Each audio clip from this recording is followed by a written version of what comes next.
শাইখ, আসসালামু আলাইকুম রহমতুল্লাহ। ওয়ালাইকুম আসসালাম রহমতুল্লাহ বরকাত। জি, বগুড়া থেকে বলছিলাম, বাংলাদেশ। বলেন। শাইখ, প্রশ্নটা হলো যে আমরা যখন কর্মজীবনে ঢুকে যাই, মানে আমাদের কাঁধের উপর যখন দায়িত্ব পড়ে যায়, ধরেন স্ত্রী সন্তান কিংবা মা বাবা কিংবা ভাই বোন যারই হোক, যখন রুজি রোজগার, মানে আমার আমার আমার অধীনস্থে কিছু লোকরা আছে, এদের জন্য যখন রুজি রোজগার করি, তখন তো এটা আমার জন্য ফরজ কিছু কিছু ক্ষেত্রে। তো হুম, যখন আমি ফরজ কাজের জন্য বের হচ্ছি, সারাদিন তো এই কাজের মধ্যেই যায়। তো এই হুম। কাজের কাজের দ্বারাও কি আমি নেকি পাচ্ছি? এইটা হলো আমার শাইখ প্রশ্ন। জি জি, অবশ্যই অবশ্যই। নবী সাল্লাল্লাহু আলাইহি সাল্লাম বলেছেন যে কোন ব্যক্তি যে একটা লোকমা তার স্ত্রীর মুখে উঠিয়ে দিচ্ছে, এর মানে এনে যে বিনোদনের জন্য লোকমা উঠিয়ে দেওয়া, এটা একটা অর্থ। মাঝে মধ্যে কখনো কিন্তু উদ্দেশ্য হচ্ছে যে আপনি স্ত্রীর খাবারের ব্যবস্থা করেছেন, ভরণ পোষণের। হ্যাঁ, তার যে ব্যয় বহন করতে হবে, এটিও সাদাকা। স্পষ্ট হাদিস রয়েছে। জি। তারপর করলো মারুফিন সাদা, যে কোনো ভালো কাজ সাদাকা। বাপ মাকে খাওয়ানো অনেক ভালো কাজ, অনেক সময় ফরজ। আর ফরজ না হলে অনেক কমপক্ষে মুস্তাহাব, হ্যাঁ, অতিরিক্ত নফল কাজ, যেটা জান্নাতের কাছাকাছি করবে, জাহান্নাম থেকে দূর করবে। আর তারপরে ছোট ভাই বোনদেরকে খাওয়ানো অনেক সময় ফরজ, ফরজ না হলে সুন্নাত না। বড়দের বড় ভাই বোনদেরকে, আত্মীয় স্বজন, যে কোনো মুসলিমকে, এমনকি অমুসলিমকে খাওয়াইলো নাকি, এমনকি পশু পাখিকে খাওয়াইলো তো নাকি।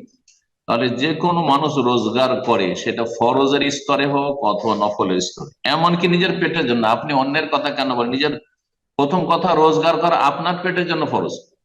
আপনার হালাল রুজি তলাশ করা আপনারও ফরজ, যে আপনাকে হালাল পোশাক পরতে হবে, হালাল খেতে হবে, আপনাকে হালাল পয়সা দিয়ে আপনাকে বাড়িঘর তৈরি করতে হবে অথবা বাসা ভাড়া দিতে হবে। তো এটা প্রথম ফরজ।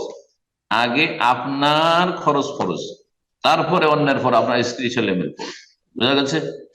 তো একজন মানুষ যদি অবিবাহিত হয় আর নিজের পেটের জন্য শুধু রোজগার করে, সেটাও তার জন্য সাদাকা। হ্যাঁ, সেটা নিজের উপর সাদাকা করেছে, জি, সাদাকার নেকি পাবে।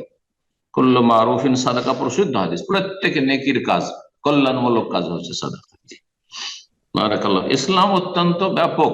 জি, সৎ নিয়ত যদি থাকে তো মানুষ ঘুমিয়েও নেকি পাবে।